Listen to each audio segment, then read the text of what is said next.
So from the power plants, it is stepped up into a transmission voltage level, and then going to the distribution substations, step down to distribution voltage levels, and then to the distribution transformers, going to the commercial and residential, and to our utilization voltages. No? So we all know, I think, the principle bakit tayong transmitting over various voltage levels. I think we already know that, no, the efficiency, that is the main reason why, no, and losses, that is why transmitted into higher voltages before stepping it down to the appropriate utilization voltage. Okay, so meron tayong transmission, which is the 138 kV, and we have the subtrans 69 kV, and we have the distribution 23 kV, and the utilization either 240, 480, or 400, what have you, no? So that is the way our electricity is being delivered to our homes. Now, so much for that. Now let's go to the what are the effects, no, of the electricity on the human body. By the way, if you have questions, no, pwede kayong I don't know, Mr. Moderator, if what's our kuan? Shall we finish the presentation before we entertain questions po? After Or na lang, Gov. After mo okay. matapos. Thank you, ma'am. Thank you po. Okay. Okay. So I think a lot of you are familiar. What are the effects? So this is just going to be a review, no? Just to emphasize, no, the kaano kaimportante na maiwasan natin yung mga electrical accidents because of these effects, no? So as per statistics, yung electrocutions rank fourth, no, in causes of industrial fatalities.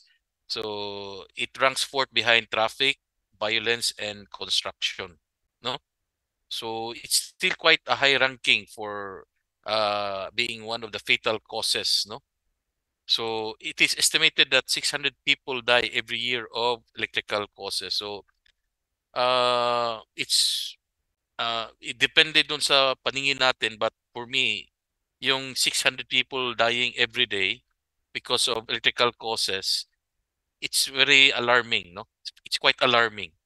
So we need to lower down that number by embracing or by espousing electrical safety practices. So that's our purpose here. Okay. And then another statistics, about 5 workers are electrocuted every week. Some may be fatal, some may have survived, but this experience, no, 5 workers electrocuted every week. So we need to again pay attention, no, to these statistics, and causes 12% of young workers as causes of deaths in the workplace, no, 12% of that sa mga young workers. So I think these statistics would show that the behavior, no, the behavior of a person, no, depende dun sa age niya, really impacts, no, the frequency of experiencing these accidents. So again, it's a behavioral talaga yung part of this, yung pag-prevention of these accidents. And let us be reminded that it takes very little electricity to cause harm or injury, no? We will later elaborate natin dito how little is it, no, na pwede nang maka-cause ng injury. And is also a significant risk of fires, electrical fires. So a lot of hazards talaga yung tiningnan natin when we deal with electricity. So dapat tayong mas maingat, no? So ito, this is a very not quite updated statistics, no? But I think this is 5 years ago na statistics. They have recorded 46,719 fires nationwide, no? Dun sa BFP natin na statistics, and average of 26 daily incidents of electrical fires. So again, very sad statistics ito. This one, kung ano bang nagiging status nito?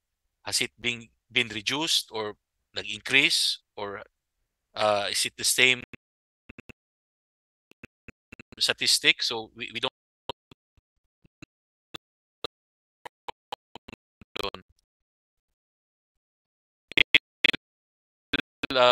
accounted for 30% of fires, no, yung electrical fire. So it's still a very very high statistics. We need to talagang paigtingin natin yung managing or handling electricity properly. So again, how little electricity? So dito yung chart natin as per studies natin, no?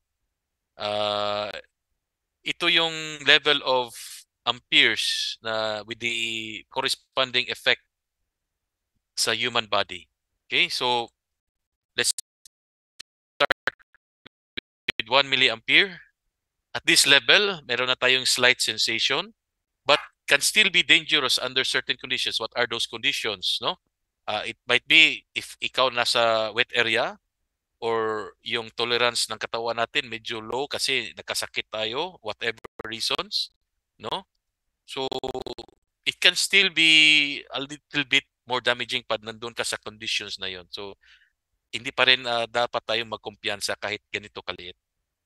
Now we go to 5 milliamps. Ito yung the minimum, no, threshold of sensitivity ng mga class A na GFCI.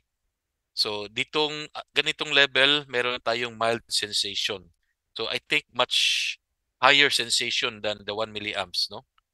But still can be dangerous under certain conditions. Depende na rin sa condition ng katawan natin and the area and the situation we are in, no? Now, we go up from 6 to 30 milliamps. Ito din yung mga common typical nga GFCI natin or ELCB. Effects nito is painful shock, muscular control, mawawala. So parang wala na tayong we can no longer manage our reflexes, no, our senses, our sensory, medyo mawala na. And ito yung tinawag na freezing current or the let go range, no? So pwede pa tayong sigurong pag magkuhan tayo, may sensation tayo, pwede pa tayong maka-let go, no? But again, maybe not in all cases pa rin, no? And then higher from 50 to 150 milliamps, ito mas masakit na ito, no? Extreme pain na talaga. And pwede nang makakos ng respiratory arrest. So yung paghinga natin matitigil, no? And mas severe na yung muscular contractions, yung paninigas ng muscles natin, no? And it might be, or the higher the chances na hindi na makapag-let go yung individual kasi nag-contract na yung muscles, no? And that is very possible. Okay? So as little as 50 to 150 milliamps, no? Yung mga chargers natin, yung sa mga cellphone natin, nandito sa range na ito na eh. No? So you can just imagine how little current it is to cause this kind of effect sa katawan natin, no? And then 1,000 to 4,300 milliamps or 1 to 4.3 amperes. So maka-experience na tayo ng ventricular fibrillation, yung pumping ng heart natin, pwede nang titigil, no? And muscular contraction and nerve damage na can occur. So masisira na yung nerves natin. And talagang the more chances yung fatality nito. And 10 amperes or 10,000 milliamperes cardiac arrest. So talagang mas malala na talaga ito, no? Severe burns and hindi naman probable death. That is talagang mangyayari na, no?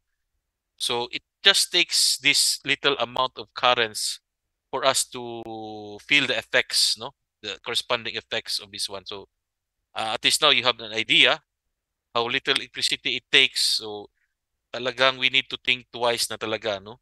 Na hindi na tayo talagang i-ignore, no? Sometimes kasi nung sa hindi pa natin na-experience yung electrocution, parang di natin minamind ito, no? But if you can experience na, I hope pag naka-experience tayo, hindi naman ganito talaga kalala, no? Kasi wala namang perfect. But if ever naman kung maka-experience tayo, at least we are aware, no? The effects, and then nakasuot na tayo ng proper PPEs, yung at yung behaviors natin, no, na kuan na it is set in the right place, na hindi na tayo palaging nag-unsafe acts, nakagawa ng unsafe acts. So if talaga mangyari ito, at least mitigated na yung effects, no? Hindi masyadong severe. So yun yung kuan natin, the least that we can do, no? Okay, so another kuan, no, kani itong other presenting effects, no, or the factors affecting the severity of the shock. So there are four factors that could affect how severe and how kalala talaga, no? So number one is the amount of current, no? So nakita natin sa previous chart, the bigger the current, the severe the effects. Next factor are the body organs, no? Iyon yung sinabi natin kanina, na depende sa kondisyon, depende so pag yung body organs mo, especially the heart, medyo may condition ka na, may heart condition ka na, tapos medyo may edad na, especially yung mga seniors, no, medyo talagang may kuha na yung mga organs natin, particularly the heart. So even mas maliit pa doon na currents yung ma-experience natin, because of this condition, pwede natin itong makaka-severe na talaga yung effects, no? And number three is the length of time. So the longer it travels to our body, no, the more severe the effects. So dapat nga, kaya nga later on we'll discuss about GFCI. The sensitivity, the threshold is very important, no, in addressing this concern of the length of time. So the faster it trips, the more our chances of survival, no? And lastly, the size, age, and condition of the person. So yun nga, yung weight natin, yung edad natin, and then yung body condition natin, it also affect, no? The younger we are, the more chances we are having of survival, no? And the healthier we are, no? And perhaps the bigger we are, no? Nakakatulong din, no, sa survival rate natin. So ito yung four factors na tinitingnan natin na, so kaya nga I would just have to side bit, no, when we design Hindi na protection system, no, like for example GFCI, we need to know who are the occupants of a certain facility. Are they senior citizens? Are they young workers? Are they sickly persons, no? Because that will tell us, or that will indicate what we will specify, no, the threshold, the sensitivity of a certain protection device, and it will entail cost kasi. So that is why we need to apply the appropriate protection level for a certain occupant. So ito lang yung kuan ko ma-share na the impact of knowing these factors, no? Okay, some other effects, no? We'll explain the electrical burns. So that because of the heat generated, no, as electricity travels to our body, it can cause tissue damage. It is one of the most, no, serious injuries that we can receive. So it should be given immediate attention. Now, depending on the heat generated, the burns could be first, second, or third degree burns. No, depende talaga din sa energy, no, expended. So, but it's there, no. Depende na lang sa amount of energy and the length of time na we have experienced this one. So, if talagang may accidente na ganito, dapat immediate treatment na yung kuwan natin para the more chances of survival, no. So, ito yung indicators, no, na yung na-electrocuted yung isang tao, no. So, yung I hope walang kuan dito ha. This is a sensitive image, no. This is just to emphasize, no, what how severe talaga yung ma-experience natin. I hope walang kuan tayo dito ha. So as you can see, the entrance wound, no, this is where the electricity entered into our body, no. And in this case, the guy is fortunate enough na narrowly miss yung spinal cord niya. Otherwise, it could have caused paralysis, no. The exit wound, so yung yung entrance wound pala, this is the point of contact doon sa kuan, sa yung electricity. O na-touch yung katawan natin diyan or nakahawak tayo. So ito yung nagiging entrance wound. Now, the exit wound is where the electricity flowed outside our body, no? So most of the time pag yung exit wound is yung sa paa. Bakit nga pala, no? Except na lang kung yung kuan mo uh, yung pagka-electrocute mo is yung hand to hand, no? But usually, pag ganito, ang common kasing position natin when we are working, we are standing up, no? So as we all know, the electricity would always go back to the source. So ano yung medium niya in going back to the source? To the ground, no?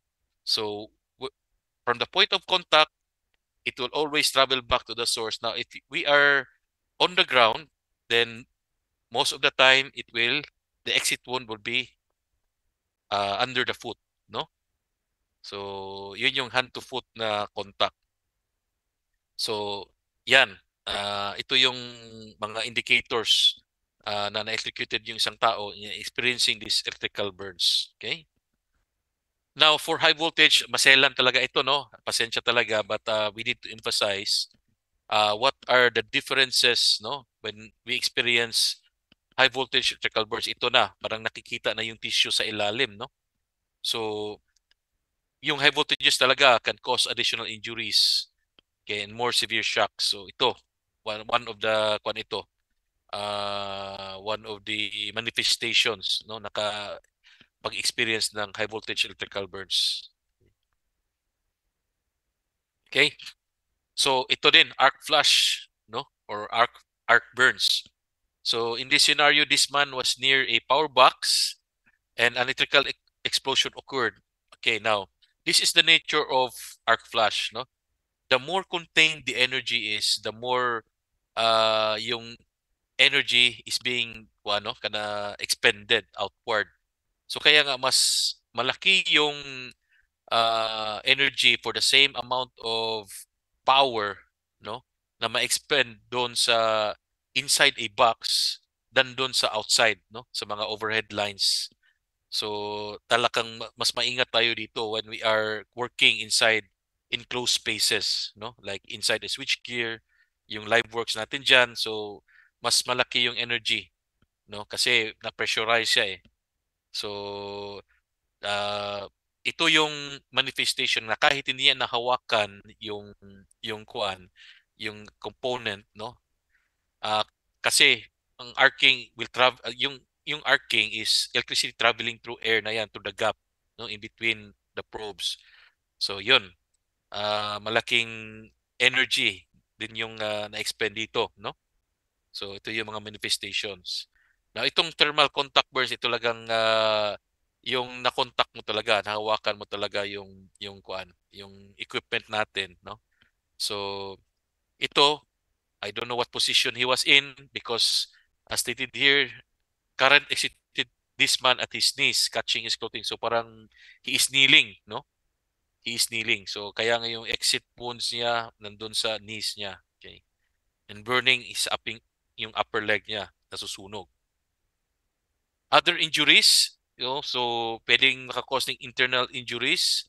So in this case, the worker was shocked by a tool he was holding. So apparently, yung tool na ginamit niya hindi insulated or not properly insulated for the right voltage rating. So ito yung nangyayari, no.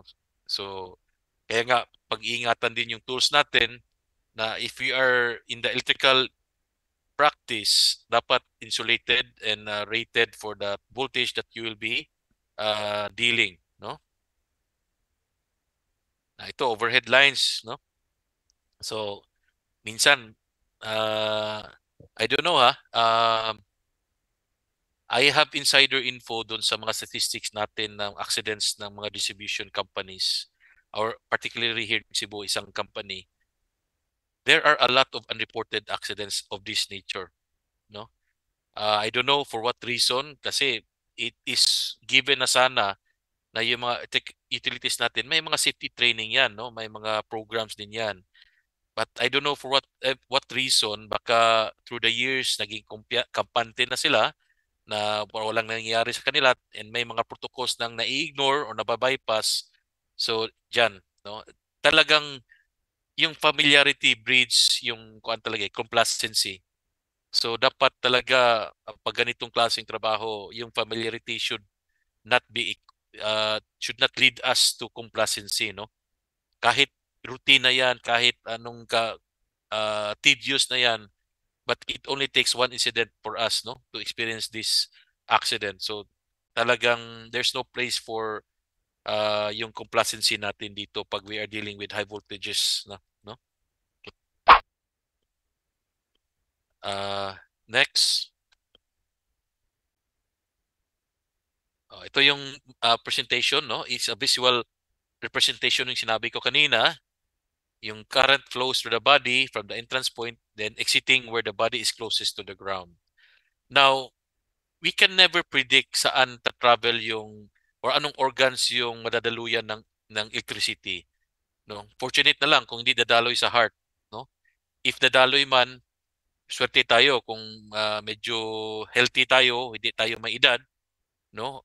And mas mataas yung resistance natin. Yung kuan kasi, the bigger we are, the higher yung resistance natin, yung body resistance. So fortunate enough. But hindi pa rin cause of complacency na parang ipaubayan natin na, oh, palagi akong nakakahawak nito, hindi wala namang nangyari sa akin, no? So it's a very dangerous mindset pag ganyan, no? So talagang kuan natin, we should not ignore this one, no? So now we go to the causes of these electrical accidents, okay? So there are two main causes, no? I think this not only applies to electrical accidents but in all other accidents, no? Construction man. So ito ay general kwan talaga cause, the unsafe acts and the unsafe conditions, no? Now, yung unsafe act is more on behavioral ng isang worker, no? So pag walang proper training, pag walang proper safety orientation, talagang it will lead to unsafe acts. Yung unsafe conditions are the working conditions that a particular worker is working in. So dapat din yang pagtutunan ng pansin, may mga hazards ba existing in a particular workplace, no? Especially electrical. Kasi alam natin yung trade natin, hindi natin makikita sa electricity.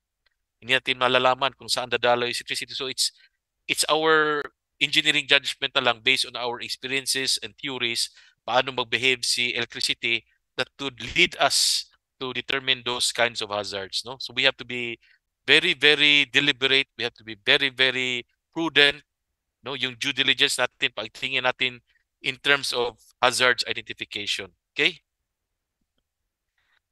Okay. Now, we have to keep in mind that electrical accidents and fire disasters can still occur even with our best intentions, no? But then, if we are prepared or if we have put in place uh, mitigating measures, if mangyari man yan, at least reduce yung severity. Yun yung kuan natin eh. Yun yung talagang objective natin na wala namang perfect, no? Even though how perfect our system is being designed, lahat ng protection kuan is nandyan, but then again, there are factors na yung tinawag natin nga factor of ignorance natin, hindi natin mapaperfect talaga. But at least mitigated yung impacts. Yun lang. Yun talagang the best that we can do. Okay? Ah, ito yung major causes identified, no, of electrical accidents. Number one is carelessness, no? So talagang behavioral yan, no? Uh, if we are not properly trained and we are not very mindful dun sa paggalaw natin sa isang workplace, no? Lahat ng safety protocols ini-ignore kasi I don't know for whatever reason, talagang gawin niya yan na hindi talaga siya nagmamind, no, doon sa mga safety protocols and safety yan. So carelessness na yan, so gross negligence na yan, yan talagang magiging cause of electrical accident and misuse, no? So ito yung term natin na yung mga ginamit, no, ngayon recently sa mga reports ng mga fire inspectors natin or yung mga fire officials natin, electrical misuse, no? So, or abuse. So, kahit beyond na dun sa capacity or walang mga protection devices na put in place, no? Or mismatch or whatever, yan, yung mga maraming mga extension wires, yung palang sinagad talaga yung that is one form of misuse, no? And getting in a hurry, yan. Talagang walang kuan diyan, kawalan, yung palaging nagpapadali, no? So, kasi pag nagmamadali tayo, wala talagang kanang you cannot think over yung mga hazards na talaga, no? Kasi gusto mong matatapos agad. But again, safety is compromised, no? So, what could be the reasons bakit nag-happen yung mga unsafe acts? Ito 'yon, as per statistics, no? We know better but intentionally do something unsafe. So, talagang anong tawag natin diyan? Talagang matigas yung ulo, no? Kahit alam na niya, he have undergone those necessary safety orientation, the protocols, but still, no, he wants to do it his way. So yan, kasi talagang experienced daw siya, hindi pa niya naranasan ito, ganitong yung pamaraan niya pagtatrabaho, ayan, no? So may talagang mga taong ganyan kasi yung mindset eh, no? Kasi he is not used to following protocols, he's not used to following safety instructions. He wants to do it his way, no? So yon, yung mga major reasons, no? Or we don't know better. So ito talaga kulang ng training, kulang ng orientation, kulang ng supervision. So yon. Ito yung isang kuan din na maka-lead to unsafe acts, okay? So this is behavioral, no? What we are presenting here is behavioral. So we need to really appreciate what our what electricity is and what would be its effects kung hindi natin ma-handle properly. So doon magsimula talaga mind setting, habit, no? Safety consciousness. So paigtingin natin 'yan. Now, ito yung kuan natin, no? Dapat natin i-avoid na mga unsafe acts. Number one, failure to de-energize, lockout and tag out hazards during maintenance, repair, or inspection of fuse box. Okay, now, I'm not sure how many of you have encountered this word lockout and tag out or LOTO, no? If you have undergone safety training by Kosh, I'm pretty sure alam niyo na ito, no? Yung lockout and tag out. When we work on energized equipment, no, or even de-energize, we need to put locks and tags for us not to accidentally turn on this equipment, no, for whatever reason, no. So for example, uh, a a practitioner is working on this particular circuit breaker, then this circuit breaker is getting its power from this switch gear, no. So we need to lock and tag these two equipment, no, para ma-ensure talaga na during uh, nagwo-work yung tao dito, wala mag-accidental turn on doon sa protection doon na sa switch gear. Okay? So before he can do that, kasi may lock, he needs to have the permission, no, of his supervisor or the person that is designated, no, safety officer, whatever, so para ma-avoid yung accidental turning on, no. He needs to have that permit muna. So what the supervisor or the safety officer would do before permitting that, he needs to check, no. Kaya nga dapat may safety program. He needs to check which areas are being worked on that is connected to this particular equipment. Yun yung due diligence ng isang safety officer. He needs to clear out everything before he gives permission for it to be energized again, no. May nangyari na yung aksidente, no, dito sa Cebu. I will not name the establishment. Ito yung nangyari. A particular supplier and his contractor for a switchgear nag-retrofit, no? Nag-retrofit ng isang switchgear. Ngayon, they've been working on that equipment for I think 8 hours already, and then yung program nila, yung safety program nila, ang nakalagay doon is the duration is 8 hours lang. So kasi yun yung kuan din ng generator nila, no, na or yung kabilang system na makahandle doon. Now also the UPS. Now the what do we call that? The team leader of a particular group of this that establishment I was talking about, gusto nang ipa-energize, no? Kasi parang nalanganin na sila sa oras. They need to go back to the normal supply. I don't know for whatever reason kung nag-implement ba ng lockout tag-out yung during that retrofitting. Eh agad-agad pinalipat yung power supply doon sa tinatrabahuan. Not knowing may isang tao pa palang nasa loob ng switchgear. And he was standing, I don't know what happened, but why he was standing on the bus bars. Parang siguro because of the tight space, doon nangyari, namatay yung tao, no? So it's a very real example here, and that incident was a very well known incident in the local industry here. So I will not just name the names for confidential.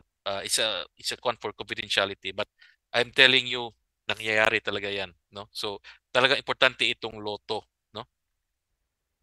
Okay.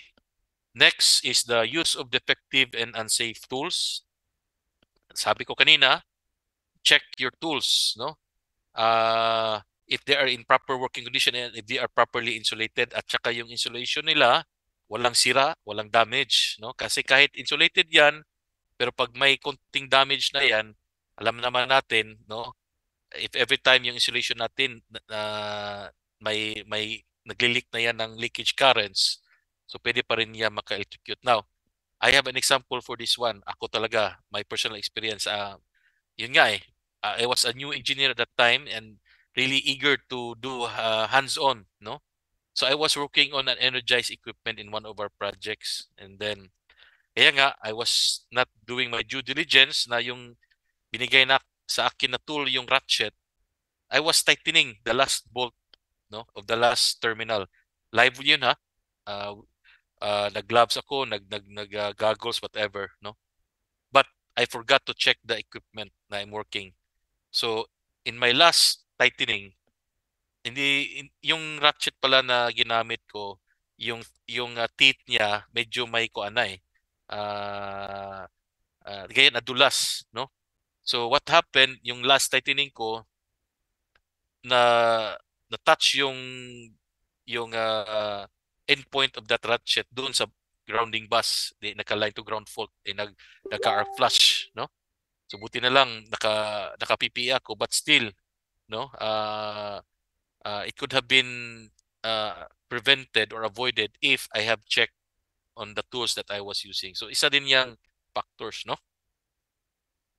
And use of tools or equipment too close to energized parts. Again, when we are doing energized works, no, we need to check our clearances, no? Kaya nga, before we do energized works, dapat talagang ina-assess na yung equipment natin, yung working space around, lahat-lahat, no? Kung anong type of tools na appropriate for this one, hindi pwede yung mga matataas na tools because of the constricted space.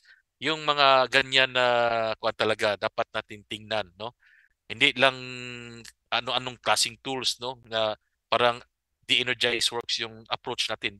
When we are working energized equipment, talagang uh, inspect lahat, no? You have to assess and make a safety program methodologies para the other people working around, even those that your co-workers, no, and your managers will follow this protocol, no? Doon din ma-check kung may mga gaps doon sa program natin. Okay. Ito, isa din, not draining off stored energy in capacitors. So, alam na natin, all capacitor stores energy. Even naka-off na yung circuit, may energy pa yan. So, every time we are encountering capacitors, dapat double check natin if nadidrain na ba or na-discharge na ba yung stored energy nila. Okay? Ito din, common. Using 3-wire cord with a 2-wire plug. No? So nawawala na yung grounding conductor natin dyan. So wala na tayong safety grounding. Next is remove and replace wrong fuse. Yan. Yung mga kuan natin, no? Kasi palagi daw nagbo-blow yung fuse. And yung number one approach to remedy this one is to increase the size of the fuse or the rating of the fuse. Yon. Okay? So alam na natin yan. No-brainer na yan. Mismatch na yan, no? So, but again, kasi yung tao natin, if you are the supervisor, no, or the supervising engineer, not all of our workers uh, uh, not internalize yan, no? Especially uh, yung mga baguhin, no? So dapat talaga we need to designate who will be the right persons na talagang magta-troubleshoot or to address this concern. Hindi yung sino-sino lang yung mag-address nito, no? Yung leadman nyo, yung mga electricians nyo na experience, yun yung talagang i-designate natin, no? And ito, not verifying power is off when making repair. Okay? This is very common, very basic, but I tell you, nangyari din ito sa mga distribution utility companies natin dito. I will just not name the name. I have insider info, but just to emphasize that even this basic unsafe act nangyayari pa rin sa mga ganitong klaseng companies, no? Mga miscommunication, miscoordination, no? So just emphasizing how important this very basic act, no? Pero hindi pa rin natin magawa. Okay? Now we have what we call the unsafe equipment, no? So okay, let me just check the questions lang muna, but I will not answer, no? Just for me to prepare later. Okay.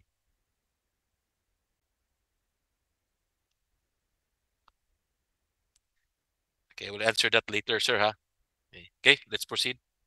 So again, this is part now of hazards identification, no? Yung assessing unsafe equipment that can cause electrical accidents. Okay, very common. Loose connections, no? Very common, but talagang palaging na-ignore. Bakit? Number one reason siguro, a particular establishment is not having yung talagang comprehensive maintenance program, no? Especially this one, loose connections. Ito yung palaging nangyayari sa mga electric equipment natin is a common thing. But kaya nga, palaging na-ignore din, no? So most causes of electrical fires nandito sa loose connections, no? Sa mga terminals, sa mga splicing connections na hindi na-inspect from time to time. Meron na tayong mga strategies natin diyan eh, yung mga thermal scanning, yung mga thermal imaging, no? We can detect naman sana, but really the attitude to do this, ito talaga yung talagang i-improve pa natin kasi hindi pa natin nahahabit, no? Parang yung mindset natin is install and forget and operate and forget. Yun yung nakuan pa sa atin. So dapat mindful tayo na every time we use an electrical equipment, may heat yan, no? So yung mga connections natin talagang nalulus yan in time, no? Depende doon sa gamit. Is it 24 hours a day, 24/7? So how the interval of inspecting this one depends on the use of electricity, no? Is it for the whole day or whatever, no? But it pays, no, to conduct thermal scanning talaga to verify. Faulty insulation. Okay, so ito nga, it could be because of a lot of causes. In my fault calculation lecture, yung mga causes of insulation failure, yung maraming causes yan, yung mga surges, mga faults, yung mga pests, no? A lot of factors talaga. But kaya nga, from time to time, mag-conduct din tayo ng mga insulation resistance testing sa mga equipment natin, sa mga cables and wires, no? Kasi all materials, kahit kaano ka branded pa yan, kahit kaano ka kalidad pa yan, mag-deteriorate pa rin yan in time, no? So depende again sa gamit. So we need to talaga internalize yung mindset na wala talagang there's no such thing as install and forget, no? So we need to take care yung mga equipment natin by doing periodic testing, periodic evaluation, no? improper grounding, ito din, no? Unfortunately, yung Pilipinas is very notorious of this fault, no? Improper grounding or lack of grounding, if not manggana. So I have experience here. It was just a residential, no, but the occupant was an American national, and he brought his Tesla car here, no, in Cebu. A very expensive electric vehicle. Yung customs duty niya just to bring this out is nagko-cost ng 3 million. Now what happened, hindi magcha-charge yung kuan niya kasi walang grounding. Walang grounding yung bahay, no? So what I did, it was just a band-aid solution because really the appropriate thing would have been to rehabilitate the whole electrical system of the house, but they cannot afford that as of now. So what I did, I just provided selective grounding for that particular circuit. So yun, pagkatapos doon gumagana, and then he was very happy. But I told him, my friend, this is just a temporary solution, no? I hope you will not you will lower your expectation as far as electrical safety grounding is concerned, no? He understood naman. So at least we magkuan tayo, magbigay tayo ng kuan sa kanya na ito lang yung na-address na problem. But the whole problem of the whole house, hindi pa yan na-address. Okay? So yan talaga problema natin sa Pilipinas. Hindi kasi tayo particular sa grounding system, no? Proper grounding system. A lot of establishments natin, mga public schools, we have done inspections here since 2014, yung tinawag namin Task Force Kahayag na we volunteered to partner with Cebu City government to inspect the public schools as to their uh, worthiness, no? Safety worthiness doon sa electrical system nila. Almost all walang grounding yung mga public schools. Very very unfortunate one talaga, no? Kaya nga binisita namin si DPWH at one time. Pinag-remind talaga namin, sir, kahit naman yung grounding, no? Palaging na-ignore, no? So that's the most sad thing that natin dito. Yung mga implementors natin, yung mga government agencies natin, yun pa yung mga number one violators, no? So it's a sad reality. But we need to continue working on this one, no? Para ma-improve. Next is defective parts, no?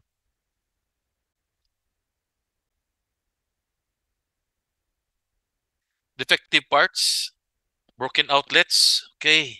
Yung mga outlets natin wala ng covers, nakikita na yung mga wires natin, exposed na. Okay, so alam na natin yan ha. Hindi ko na yan i-elaborate.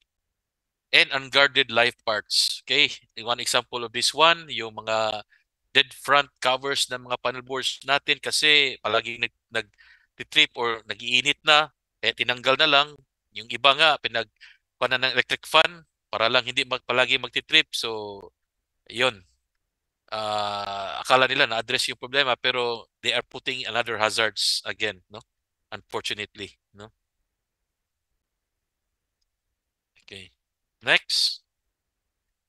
Okay. Uh, I'll put an exemption to this question, no, sir. I will just answer this. Why does the ground affect the charging? Okay, it's more on the safety feature of the charger solution, no? Na hindi siya mag-operate kung walang grounding. So it's to protect the equipment. So diyan kasi mo makikita gaano ka kalidad yung mga products doon sa labas. They have that safety feature na hindi sila mag-operate pag walang safety grounding, makikita. Okay? Unsafe conditions. Okay, dito na tayo sa second major cause of accidents. So, inadequate guards or protection, no? Okay, so yung sinabi ko din kanina, no? Uh, yung lack of guards or protection sa mga electrical equipment natin, yung mga covers tinanggal, hindi na binalik or hindi talaga kinabit, no? So isang kuan din 'yan, isang example of unsafe conditions, no? Defective tools or equipment. So I think nakuha natin kanina, discuss na 'yan. Another unsafe condition is overcrowding, no? So, isang example pala yung defective tools, yung mga hand tools natin, no? Mga power drills, no? Na may frayed wires na yung internal wiring nila tapos ginagamit pa rin natin, no? Isang mga causes din yan ng electrocution, no? Yung worker natin naka-experience ng shock kasi na-grounded siya, no? So kaya nga may yung kuan natin, pag-implement ng GFCI, no, even in the temporary for construction na facilities, we cannot discount the value of employing GFCI for that purpose, no. So depende na yan kasi sa kuan din, but hindi naman yan kasi ni-require as per code, but because of the nature of the activity of a construction site na palaging nabugbog sarado yung mga tools natin, it pays, no? uh, ang setback lang minsan sa GFCI baka maka-cause ng nuisance tripping. So maka-cause din ng interruption dun sa trabaho. Depende na yan kasi sa kwan. Kaya nga pag hindi mo gusto niyan, inspect mo palagi yung equipment nyo, yung tools nyo. Overcrowding. So number one, yan. Uh, when you are working on an energized equipment, no, and a very constricted space, and you still allow more than two people to work inside that equipment, yan. Kahit apat, or it is still because you are putting in uh, personnel, no more personnel than necessary, na makiging cause na rin yan ng accident. So dapat iiwasan natin yan, no? Inadequate warning system, ayan. So number one is yung mga labels natin sa mga equipment natin, particularly arc flash labels or kahit yung simple na danger sign, no? Yun talaga yung makakatulong din na yung makabasa doon sa warning sign, at least he will think twice in going near those equipment. And fire and explosion hazards. Okay.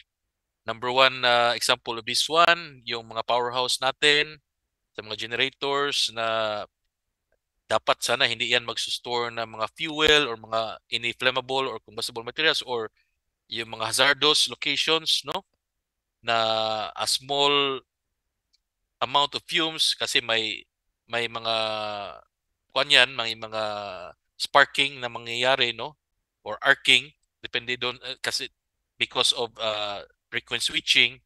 So yun, uh, is a candidate for unsafe condition na yan, no? Anytime it can happen, no? It's a matter of time na lang. Substandard housekeeping, yan. So hindi natin ma-discount yung housekeeping, no? Yung especially mga magtatrabaho tayo, may mga kuan tayo, mga residual waste natin, no? That could be combustible or flammable, no? So that could still be cause of accidents, especially fire accidents. Mo na, ha? Okay. Excessive noise. Okay, so yun, magiging health concern din yan, no? When you are working in a powerhouse, yung mga generators na malalaking generators, tapos wala tayong sinusuot ng mga earmuffs. And sometimes yung communication natin could be disrupted because hindi na yung maririnig yung isa't isa. Yung sanang makawarn yung isa, hindi na narinig. So magiging unsafe condition din yan, no? Radiation exposures. Ito, at dito malaging siguro na experience natin, but it pays to know yung long-term impacts nito ng radiation exposures. Inadequate illumination and ventilation, no? So alam naman natin when we are inside the workplace, pag lock yung illumination natin, hindi natin makikita yung mga hazards properly, no? So it will lead to accidents pa rin. And ventilation. So when you are working in a confined space or in a closed space, tapos walang proper ventilation, eventually, yan, no? Baka makollapse ka na lang ng walang oras, no? Kasi lack of oxygen na pala, no? So, unsafe condition. And hazardous atmosphere, yung kuha natin kanina, I mentioned, yung mga flammable and combustible materials no nga pwedeng makakatch ng fire pag may mga switching arcs na mangyayari. Okay, so much for those major causes of accidents.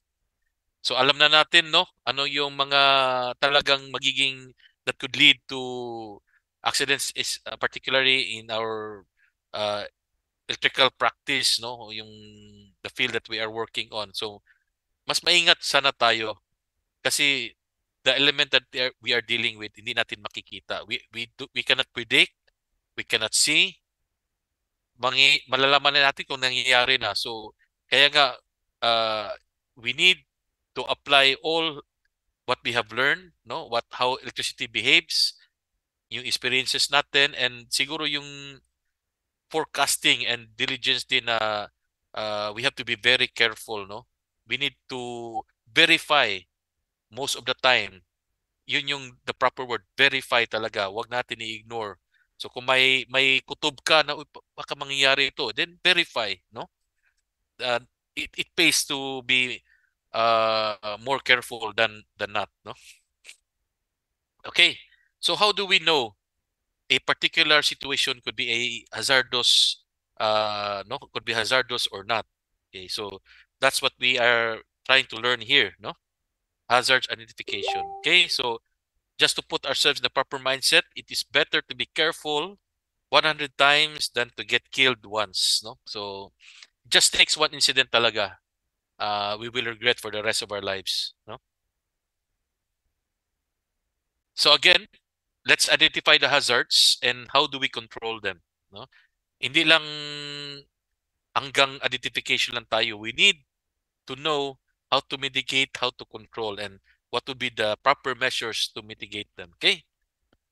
So, again, electrical accidents are caused by a combination sa ganito mga factors, no? Uh, na-discuss natin kanina, unsafe equipment and or installation, a combination of those things, workplaces made unsafe by the environment, okay, and unsafe work practices, no? So, yung si safety officer dapat marami siyang titingnan dito, no? Not only yung equipment but also the environment and the practices, no? So, what could be those examples of those one? Okay, let's see. Ito, one of unsafe equipment and or installation sa mga work sites, no? Sa mga construction sites. Covers removed from wiring or breaker boxes. Okay, what could be the reason? Bakit? No? We can only guess. Or, uh, okay. So, siguro, maliit yung box. Hindi na maipasok yung splicing doon.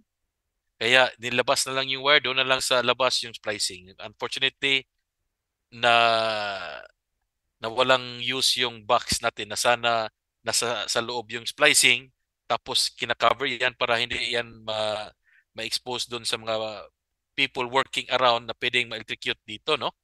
Unfortunately, na walang silbi na yung box. So it could be the box is not properly sized or siguro I don't know for whatever reason, but this is a candidate for an unsafe equipment and or installation. Okay. Inadequate wiring. So number one example, when the wire is too small, no, sa load niya na dapat niyang i-carry. So for whatever reason, baka hindi ito dinidesign ng isang PEE or dinidesign man pero hindi na-follow yung design for whatever reason, baka economic reasons, no? So yun, maging hazard. But the question is, how can a safety officer, especially pag hindi siya experience sa electrical system, no, to determine na inadequate yung wiring. No? That would be the question now. That is why it would be very important, no, for an electrical for a safety officer to be trained to identify this one. That was the challenge of Dole, or this is the challenge of Dole right now. they don't have enough inspectors that are familiar with this one. So that's where our expertise comes in, no? Siguro it's fortunate na yung isang safety officer is also an ethical engineer at the same time. Pwede niya itong i-check. But if not, then ito talaga, it's a major concern talaga ng mga kuan natin safety officers pag hindi sila familiar doon sa electrical engineering. But this is very common, no? Because we all know the smaller the wire, the lesser it costs, no? So yung mga electricians natin minsan hindi nila alam kung ano yung capacity ng wire or limit ng conductors natin na makakari niya. So kaya nga minsan yung iba speaker wire or telephone wire lang yung ginagamit, no? Unfortunately, nangyayari yan. Next, normally the circuit breaker in a circuit is matched to the wire size, no? So no, ito pala yung dapat sanang nangyayari. Proper matching of the wire size and the circuit breaker. But in older wiring, yung branch lines to the permanent ceiling light fixtures could be wired now. Okay, so talagang nag-exhibition, no? Pag ganito nangyayari. So, very common, but yun nga, I don't know bakit nangyari ito palagi. Again, siguro for economic reasons, but we need to really increase our advocacy of safety, electrical safety awareness sa mga communities natin, no? Or the people that we will be working with na hindi mga electrical practitioners. Okay, next. Okay, the mitigation would be use the correct wire, no? That is the control measure. So uh, the wire to be used should be appropriate, no? Depende doon sa operation, building materials, electrical load, and environmental factors. Now, we all know, hindi ko lang ito discuss, elaborate dito kasi it's a different topic, but we all know a particular insulation of wires is suited for a particular situation or application. We just need to be mindful with that with our Philippine Electrical Code, no? What is the appropriate wire to be used for a certain environment? Next is use fixed cords rather than flexible cords. Okay, so as much as we can, alam naman natin, no, yung fixed cords medyo it will really cost higher than flexible cords. But again, depende na yan sa natin, no, due diligence natin if talagang needed na in this kind of environment, mas talaga si fixed cords, no? And use the correct extension cord, the right rating, the right capacity, no? And not to misuse the extension cord na yung isang extension cord, meron pang na-extend na another extension cord, yung isang extension cord, yung nakakabit doon, pinakabit pa rin ng another extension cord. So yun, misuse na yun, ha? So dapat hindi na kayo mag extension, no? You have to be mindful of that. Now, another unsafe equipment or installation are damaged cords. So they can be damaged either through aging, yung luma na talaga, ilang years nang ginagamit. Itong unsafe installation, yung pinag-install siya doon sa mga windows, window edges or doors kasi temporary lang daw no? At mas madali ikakabit dito kaysa doon mag-ipaper kuan mo, wiring supports. So ito na lang ginagamit, mas madali. Okay, pero naging permanent na kadalasan, no? So again, kuan yan, no? Common din yan. I have an audit with that sa isang wood manufacturing company dito sa Cebu. It's I don't know for whatever reason bakit nangyayari diyan. Anyway, another factor is the staples or fastenings, no?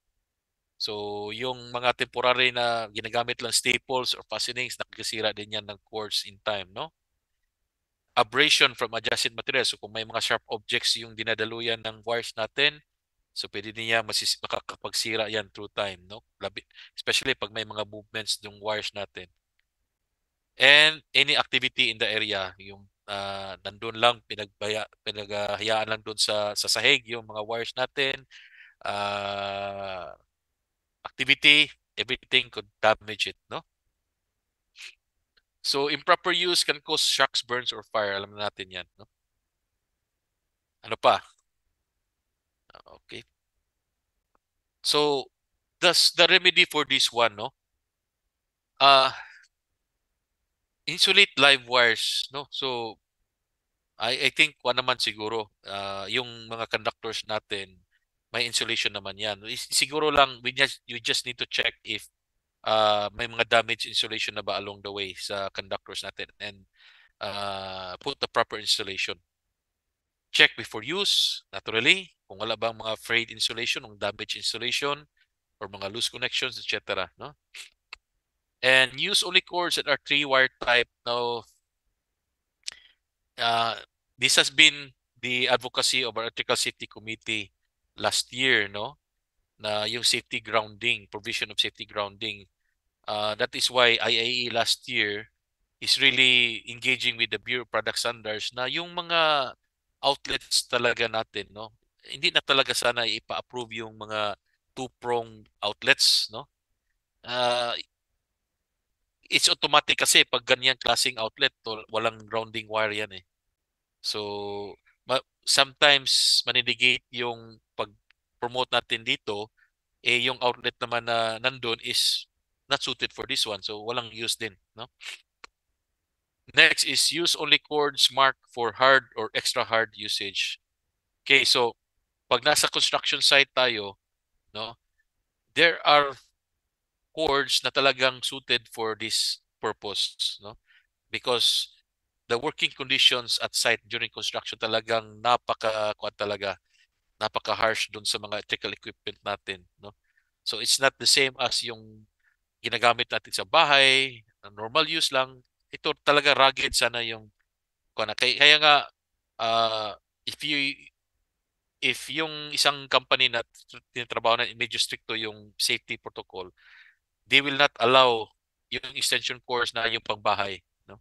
Talagang kuan talaga heavy duty talaga yung kuan nila pina-specify. Use only cords, connection device and fittings equipped with strain relief. Okay? So medyo kuan ito for conditions na uh, the value of this one para maiwasan yung talagang masisira yung even at the connection points, no, na may strain relief siya, hindi masistrain yung cords natin, yung wires natin. So standard ito na kuan. So every time pag bumili tayo ng kuan, look for this one na may strain relief, no. It will help in sustaining na hindi madaling masira yung sa connection points natin, no. Remove cords by pulling on the plugs, not the cords. So again, very basic. But sometimes yung tao natin na-ignore nito kasi uh, dahil siguro natatamaran na especially yung malayo yung outlet, eh, yung hinila na lang yung cord. Eh, in time, talagang mag-lose connection doon sa plug yan. I have a neighbor, nagpa-rescue sa akin, muntik na masusunog. So, itinanong ko siya, bakit anong kuan? Yung kuan daw, yung plug ng, ng appliance niya, parang nandun. Eh, tinanong ko siya, paano kayo kuan sir, mag-unplug? Eh doon, sinabi niya, ganyan. Okay, so in-advise ko na lang siya, next time na lang, i-make it a habit na doon sa plug ka maghawak, hindi doon sa cord. No? And cords not marked for hard or extra hard use or which have been modified must be taken out. Okay, so again, due diligence yan. Pag yung may nakita kayong cord or binigyan kayo ng cord na not marked for hard or extra hard use, then it's prudent na ibalik mo yan or hindi mo na yan gagamitin. Okay? Other unsafe ano, is the overloaded circuits. Ito, misuse na ito, no? So maraming connections na beyond the design capacity ng isang circuit, no? So alam na natin ito. We are electrical engineers, so we all know the effects of overloaded circuits na. Okay?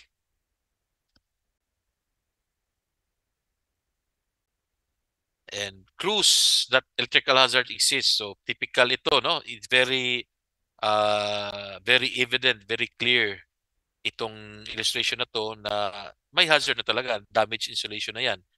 So, pag may nakahawak dyan, yung insulation level dito sa portion na to, wala talaga, compromise na. So, hazard for electrocution na yan.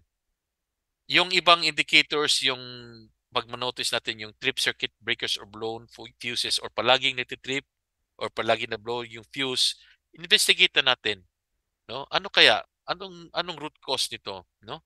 So it might be may mga grounded circuits na yan or faulted circuits na yan na that could cause this this incident. So that could be a hazard, no? So dapat i-investigate natin further. Next clues are warm tools, wires, cords, connections. So it might that relative kasi yung tinawag na warm, no? But if you can sense that parang abnormal na talaga yung pag-iinit nito eh. Tapos ito lang yung load. I mean, tayo mga electrical engineers, we can, kung naman siguro, we can judge for ourselves na parang mas yung pagkainit niya, medyo kung talaga. So we need to talagang investigate further na, no? Kung kung ba, is it a substandard wire or may overloading na pa talagang nangyayari, etc., etc., no? Or may mga loose connections na ba, especially dun sa mga junction boxes or connections, no? So, isa ding dapat pagbantayan natin, especially dun sa mga junction boxes, may limit din yan the number of splices eh, para maiwasan yung maiwasan yung temperature rise, abnormal temperature rise sa loob. Kasi it needs to be controlled din, no? Hindi unlimited yung number of splicing doon sa atin sa junction box. So, isa din yang magiging clues natin na pag tingnan natin, uy, napakaraming splices dito. It can lead to kuana, premature or yung uh, madaling maiinit, madaling maka-cause ng loose connection than expected, no? Yung ganyan mga kuan. So, those are one of the clues. Isang clue din yung nag-shuts off yung GFCI. So alam na natin pag nag-operate si GFCI may leakage current, abnormal leakage current na yan. So siguro may damage na insulation na din or may mga nagagamit na nasa wet areas na uh, hindi yung cores natin na exposed na sa water. So mga ganyan na kuan hazard din yan, no? And worn or frayed insulation on the wire. Ito is very obvious, no? So those are one of the clues, no? Dapat we have to be very sensitive, we have to be very mindful sa ganito na mga incidents because this can be clues na mayroong hazards na nag-exist doon sa system natin. Now, for overhead power lines, there is always the imminent hazard dito kasi our power lines are not insulated. They are bare, no, ACSR or whatever material that you have, but they are bare, no, they are not insulated. So that's an inherent hazard already, no. And one of the one one of the equipment or no, these are the list of equipment that could contact power lines during a construction, no. So it could be the crane, it could be the ladder, no? Kung medyo malapit tayo doon, sa building, top of the building tayo, tapos malapit na lang yung overhead lines kasi malapit yung building natin dito. For whatever reason, yung setback is hindi na follow. Scaffold, backhoe, scissors lift, raised dump truck bed, and aluminum paint rollers. So, mga usual na mga construction pa natin na hindi natin mamalayan na pwedeng maka-cause ng electrocution because of their proximity to the overhead lines. Concrete pumpers, long-handled cement finishing floats, metal building materials, metal ladders, raised. Okay. Now, I've talked with the regional director last year with Dolly here in Region 7. There are a lot of cases nito, no, na electrocuted because of this one. Hindi lang talagang na-reported or na kuan yun yung problema nila. Kasi yung inspectors nila are not familiar with the limit or the maximum proximity talaga of this construction equipment na iiwasan na para hindi makakos ng electrocution sa power lines. So as electrical engineers, ito yung pwede nating maitulong sa DOLE talaga, no, to educate them, no.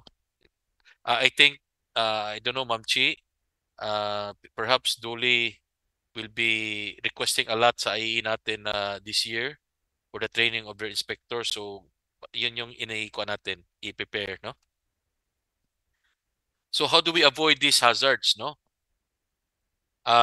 Firstly, yung kuan natin, behavior natin to be attentive, no, to these hazards. So look for overhead power lines and buried power line indicators. So dapat conscious tayo dito, no? Pag may mga overhead lines, alam na natin yung safe distance nito. So dapat ikuha natin yung mga workers natin, okay, this is the limit that we need to be kuano. So beyond this one, wag na kayo. So dapat talaga you have to be very cautious, no, in assessing a particular situation. Number two, that could help also is post warning signs, no, danger, high voltage, whatever, energized equipment, yung sa substation area or kuan is ikuan natin yan. Maggawa tayo ng warning signs. Now for when we are working or we need to work, no, underground. Now look for this one, no. Meron mga warning signs yan in place unless na lang kung ang nagtatrabaho yan is talagang wala sa standards yung methods nila. But normally, if they follow the the underground system methodologies, dapat sana may mga kuan na yan, mga warning tapes, no, to indicate that may mga buried conductors, may buried lines yan. Now, when that happens, contact mo na yung utility, no, para mag-coordinate tayo kung how do we do the works. Okay. Uh, One also mitigating one is the use of non-conductive wood or fiberglass ladders when working near power lines. Makakatulong din yan, no? Okay. Now, this is the minimum safe distance, no? We should stay away at least 10 feet, no, from these facilities, no?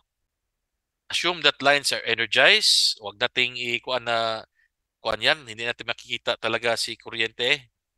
So, kahit may nagtatrabaho yan na lineman, whatever, kung magkuan, just assume that they are energized, no?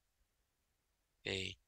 And power line workers need special training talaga and the proper PPE, no? So we discuss that later on. But ito talaga, uh, line workers need special training, particularly focusing also on electrical safety, no? Yung harnesses nila, yung PPE nila, proper gloves, properly rated gloves, no? So, and proper tools. Okay. Another hazard, no, that we need to look into, yung mga defective cords and wires. So, number one nito, common is the plastic or rubber cover is missing sa mga plugs and damaged extension cords and tools. Ito yung medyo nag-lose connection na ito, no? So, hazard na rin yan. Common yan sa mga households and even in construction sites. Problema kasi dito minsan sa construction sites kasi nagbabadali ng palagi, hindi na ito na-address properly, no? One control dito para maiwasan yung electrocution because of grounded circuits, the use of GFCI or ground fault circuit interrupters. It will, yung sinabi ko kanina, no? It will protect you from shock and it will detect the difference in current between the black and so ito yung mechanism niya. If may na-detect na ground fault na unbalance yung current or hindi na yun the same yung current entering and current leaving, so nag-operate na yung kuan niya, yung circuit niya to trip, no, the circuit breaker. Very sensitive ito, no? 1/48 of a second, no? So 40 milliseconds. Okay. And ito yung recommendation, use GFCIs on all 120 volt or 220 volts for that matter sa atin in 15 and 20 ampere receptacles or uh, assume equipment grounding conductor program. Okay, so kung dapat din may conductor grounding conductor program kayo, so sa mga lineman working on kuan, meron silang tinatawag na grounding clusters, no? Just to ensure na pag may accidental energization, no? So grounded yung tatlong circuits, discharge to ground. Hindi sa kanila dadalo yung kuan, yung kuryente. Okay, temporary lights. Ito yung kadalasan na abuse talaga natin kasi hindi natin namalayan na pwede palaga itong makaka-cause ng electrical accidents. So they must be protected from contact and damage and don't suspend by cords unless designed to do so. So pag yung temporary lights natin are not designed to be suspended by cords, so they have to be properly supported, ha? Because ang mangyayari dyan, mas strain yung wire natin, andun, madadamage yung cords natin. Okay? Okay, so those are the examples. Now, let's classify the types of electrical hazards that exist. No, there are two types: the physical hazards and the behavioral hazards. So, para din yung unsafe act and unsafe conditions. No, okay. What are the examples of physical hazards? Okay, wet floors, number one. So, alam naman natin yung tubig talaga. No, number one enemy natin yan sa kuryente. So, when we are in the work site, uh, meron ka akong pinahawakan na principle na keep it clean, keep it dry, keep it cool, no? So when we are working on electrical projects, dapat dry talaga, no? Wag may mga tubig, may mga basa, dapat i-address muna natin 'yan. Hindi natin nalaman talaga kailan mag-happen yung aksidente.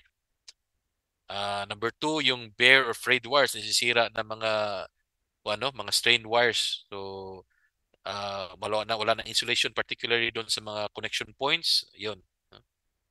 Overloaded circuits,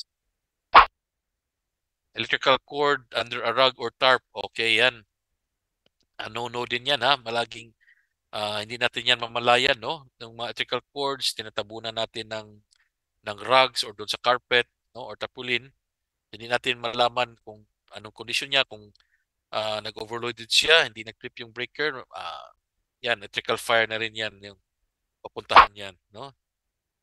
Energized equipment with exposed circuits, yun, yung mga dead front covers ng panel boards natin, hindi na pinabalik. So, those are the examples of physical hazards. Now, we will go to behavioral. Okay, ito, indifference, walang care, no?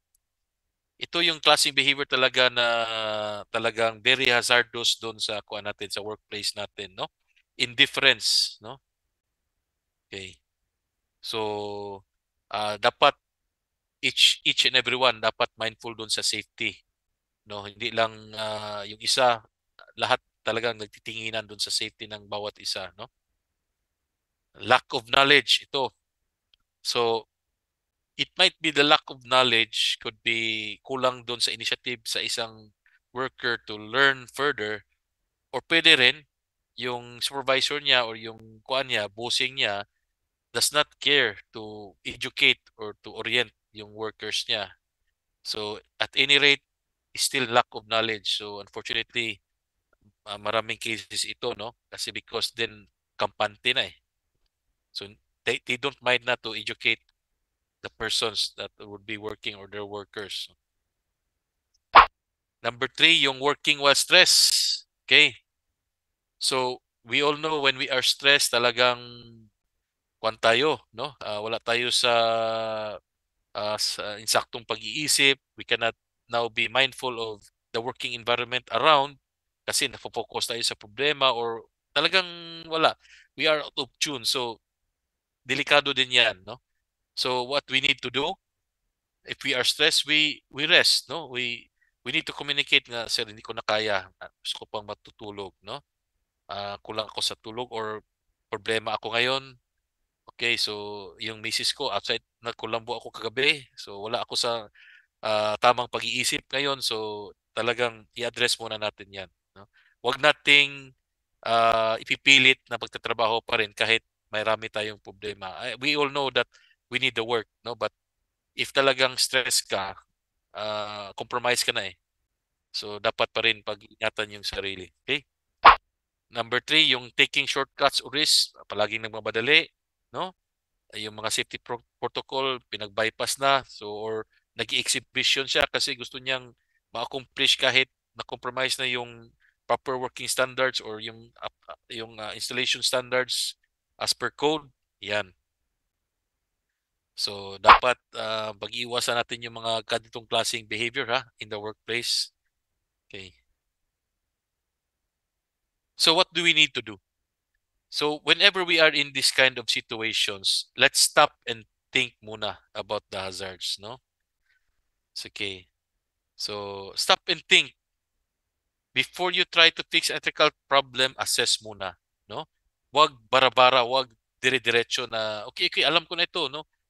Assess muna and think about the hazards. If it's tolerable, if it's manageable, then make a safety program before you execute, no? If not, then think twice muna ano pang mas kuha na solusyon, no? Okay. And also before you operate any piece of electrical equipment, know the hazards of this particular equipment. Meron siya mga safety manual yung mga equipment natin, ano yung mga do's and don'ts. So study those, no? Kasi yung tayo mga Pilipino, medyo ito yung kuha natin weakness, no? Hindi tayo nagbabasa ng mga manual, no? We just experiment, no?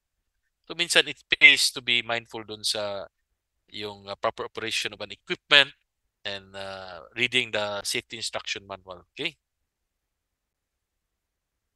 Okay, these are some of the kung ano that are that happened no sa atin mga fire tragedies na as per statistics. Okay, kaya i-quad ko na lang ito no. Uh, sa 2005, Checal fires composed 29% of other fires no of the whole kuan statistic of fires. Mataas na rate yan. 30%, almost 30%, no? 2006, it increased to 32%. 2007, 26%. Okay. 2008, mababa na 23%. But in 2009, tumaas ulit, 37%. 2010, uh, 35%. So, in average talagang nasa 30% yung kuan, trickle fire up to now ha, last year. I have attended a forum doon sa BFP sa Region 8 still in this within this range no of percentage. So it shows talaga that we're still a long way no of educating of promoting electrical safety in terms of yung sa electrical fire incidents. So parang we are not moving, no? We are not improving. Na-stuck tayo dito sa 30%. So, challenge natin yan sa mga ethical practitioners natin na how do we improve, no? The awareness of this one, no? Okay. Next. Okay. So, just to elaborate or just to give you a kuan no visual kuan talaga appreciation o yung mga tragedies na ethical fire tragedies natin. Okay. So, I don't know if you have remembered this mga kuan natin, no? Fire tragedies. Manor Hotel fire in Quezon City last August 2001. The cause of fire was electrical short circuit. 75 persons have died and injured 73 persons. So, yan. Na-control siya within an hour. But that was 16 minutes after the first fire truck has arrived. Pero, yun nga, may fatalities na mostly because of suffocation. Ito naman talagang magiging kuan talaga eh. We will not yung talagang unang mangyayari is masuffocate tayo before tayo mababurn, no? So, unfortunately, no? Ito yung image niya doon, yung damage, no? Okay. Ito yung fatalities, no? Maselan, ito natin ikuan yan. Okay. Next example is the Association de Damas de Pilipinas in Paco, Manila. Last December 1998, again, electrical short circuit, casualty 53 katao. And masakla pa dito, most of the facilities are children, no? Estimated damages 10 million. Okay? So electrical fire, uh, Lung Center in Quezon Avenue, Quezon City, last May 1998. So ito yung problema, no? Electrical ignition caused by constant grounding. Hindi naman yan ang ibig sabihin nito is grounding arc fault ito, no? Grounding arc fault ito na yung kasi ungrounded yung system, walang circuit na nagtitrip during these conditions na nag-arc fault or grounding arc fault, no? So, yun, pag may flammable or combustible material within the area, yan, uh, posibleng yun yung kuan niya, that started the fire, no? Casualty 27, 693 million yung damage, grabe. No? I have experienced this one, uh, hindi naman ako, but this yung na-mention ko kanina na wood manufacturing company dito sa Cebu. I made an audit on that one last 2010, no? With all the hazards identified. Now, hindi na ako binalikan nila after submitting my report. 2 years after tumawag. What was the reason? Muntik na silang masunog because of this phenomena. Kasi substandard yung wiring methods nila, nag-arc fault dun sa rooftop nila, no? During isang araw nag-uulan, nagsa-spark na yung roof nila. Then it's a wood manufacturing facility, and you could only imagine, no? So kaya nga buti na lang may standby fire truck sila, nakuan yun, no? Naagapan. But yun nga, it was a learning experience nila kaya tumawag sila uh, to work on the rehabilitation na. So the rest is history, no? So it's a real problem. Ito yung pinakasikat, yung ozone disco. I don't know if the new one have heard about this one. So overloading yung cause, 162 persons namatay doon. Nag-disco yun eh, no? Overloading eh. So, yan. Alam na natin siguro. Ito yung pictures niyan. Okay, hindi ko na lang ikuan ha. Ito yun sa Baguio. So, this is a summary of those incidents. So, in a way, this is just to highlight, no, gaano talaga ka-serious yung electrical fire na nangyari sa atin, no. These are just but one of the examples, major examples lang. We don't know for the rest. Marami, no. So kaya nga we need to do a lot pa for this to be one. So here are some examples of code violations, no. Ito yung mga substandard na nagiging unsafe conditions na yung kuan natin, no? Yung workplace natin. Sinabi ko kanina, overcrowding of splicing boxes, to yan, no? Ito ring isa, loose connections na ito or yung contacts ito, wala nang maintenance, walang cleaning. So, alam natin, the rest history, no? These are just but some of the examples, no? Ito, exposed wires, no? Not proper fittings yung ginagamit. Ito rin, not properly fastened. So, mga substandard practices leading to unsafe conditions na.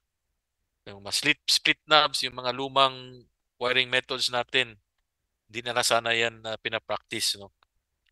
But because yun nga, may mga luma pa eh.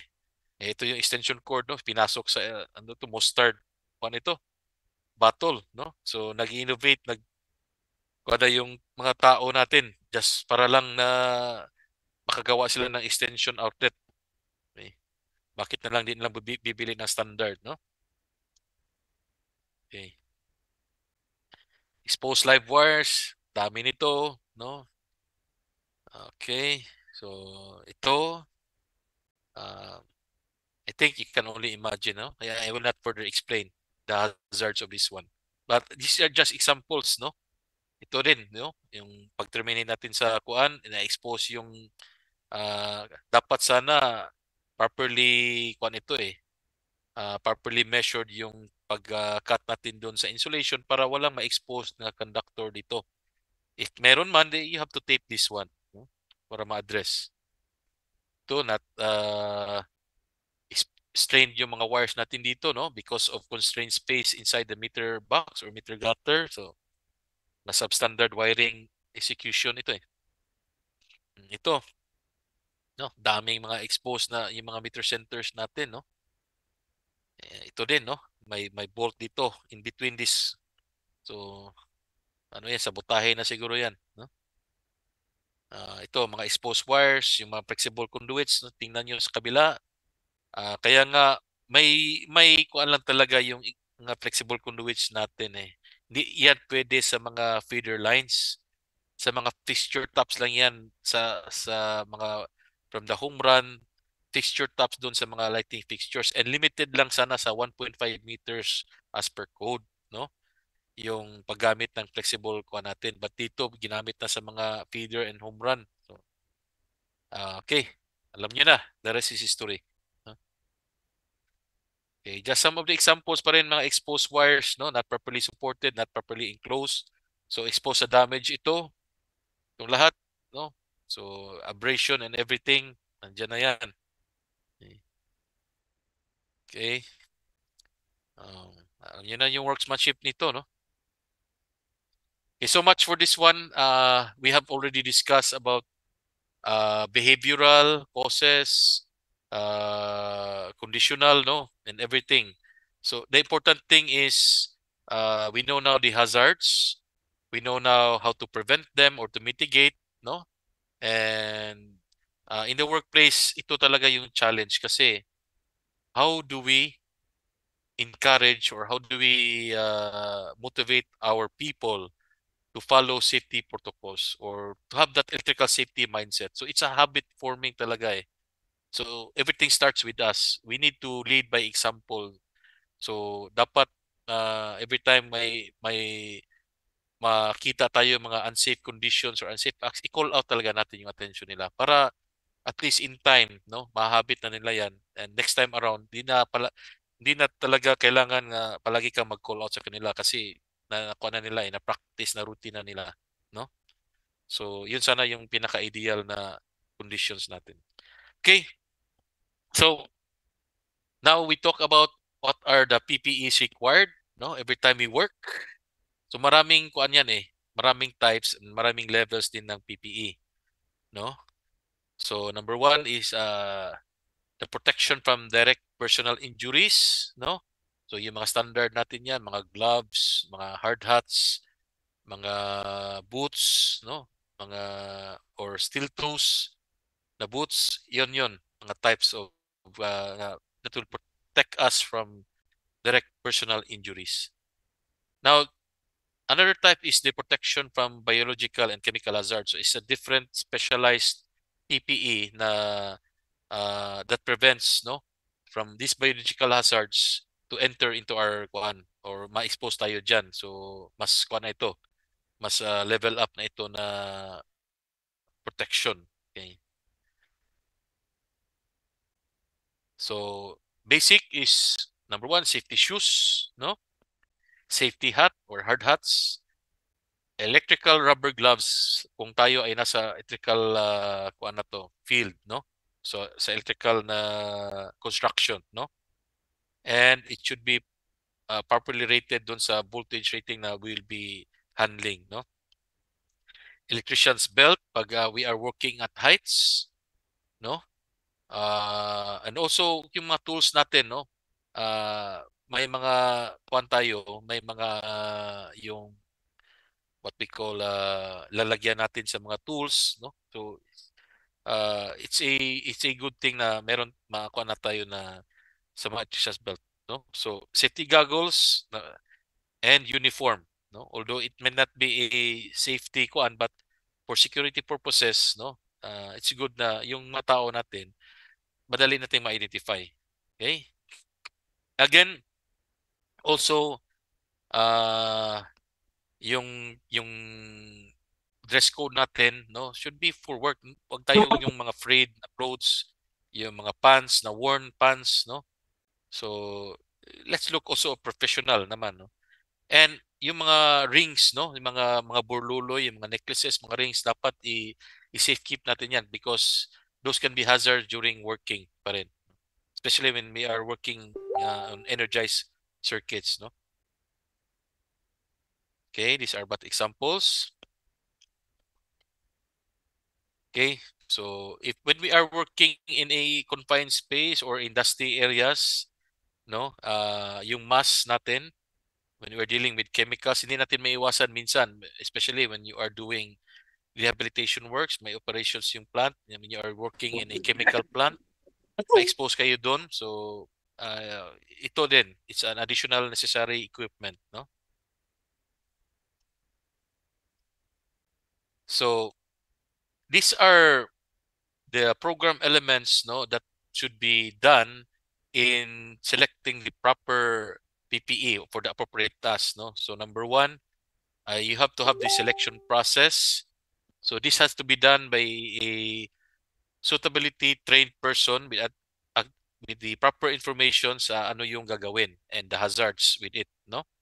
So, kaya nga yung mga safety officers natin, no, iba't ibang levels 'yan, no.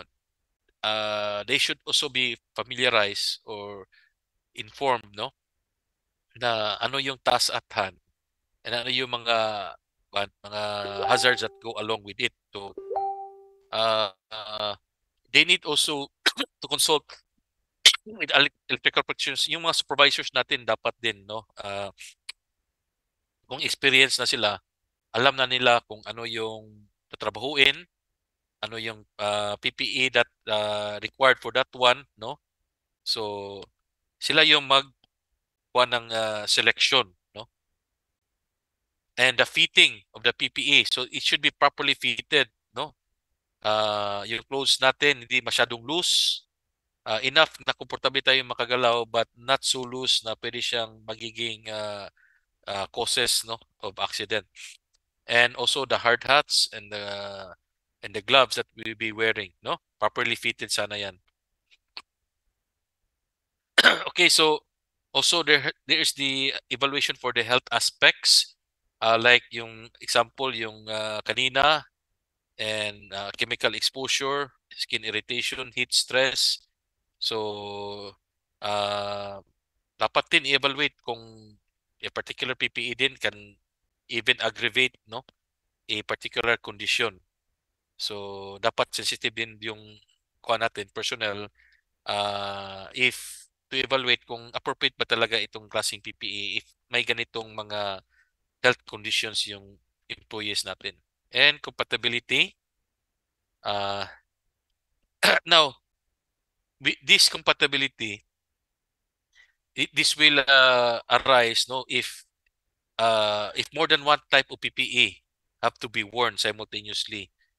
Uh, Usually examples ito, no, yung mag-arc suit ka, no, dapat din i-evaluate kung comfortable pa ba rin ka magtatrabaho with in spite of this requirement, no, na you'll be wearing two PPEs or more than one PPEs for that particular job, no? Okay. Okay. So the issuance, no, dapat may issuance control din, no, para hindi din proper inventory din and uh, ma-manage din yung kwan din sa pagkuha ng PPE. So PPE kasi mahal din yan, ha. Malaking cost din yan. So dapat ma-manage ito yung pag-issue. And the proper use, dapat may nag-monitor na properly worn yung PPE para naman effective siya, no? Kasi minsan nga may PPE nga pero yung hard hat hindi sinisuot or not properly worn. So sayang din, no? Hindi maka-provide ng protection kahit nandyan siya. And maintenance. So, yung kuan talaga, housekeeping kasama na dito, no? Cleaning and maintenance dapat din i-consider din 'yan. And proper disposal, no? So, if the PEE can be contaminated ng mga toxic agents and other hazardous chemical na substances, so proper disposal is talagang kuan necessary, no? Para hindi maka-cause ng unnecessary contamination sa iba or sa workplace natin. Okay.